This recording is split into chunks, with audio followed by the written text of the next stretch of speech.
સુરતમાં વધતા રોગચાળા વચ્ચે રાજ્યના આરોગ્ય મંત્રી પ્રફુલ્લ પાનસેરિયાએ સિવિલ હોસ્પિટલની ઓચિંતી મુલાકાત લીધી હતી। મંત્રીએ હોસ્પિટલના વિવિધ વોર્ડમાં જઈને દર્દીઓના હાલચાલ પૂછ્યા અને મળી રહેલી સારવાર અંગે પણ પૂછપરછ કરી હતી। તેમણે સિવિલના ઉચ્ચ અધિકારીઓ સાથે બેઠક યોજી હોસ્પિટલની સુવિધાઓની સમીક્ષા કરી।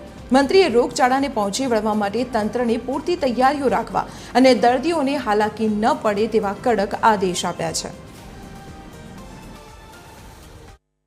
અહીં ક્ષતિ શું છે, પ્રોબ્લેમ શું છે, ગવર્મેન્ટ હજી શું સારું કરી શકાય એ બાબતમાં રૂબરૂ જાણી અને બધા જ વિભાગની મુલાકાત લઈ ગવર્મેન્ટ દ્વારા આદરણીય મુખ્યમંત્રી ભૂપેન્દ્રભાઈ પટેલ સાહેબના માર્ગદર્શન નીચે હેલ્થ વિભાગમાં બેસ્ટમાં બેસ્ટ સર્વિસ અંત્યોદય સુધી ગરીબ લોકોને મળે એ અમારી જે ક્ષતિ છે, પ્રોબ્લેમ છે, કોમ્યુનિકેશન ગેપ છે એ અમે ચોક્કસ ધ્યાને દોરીશ।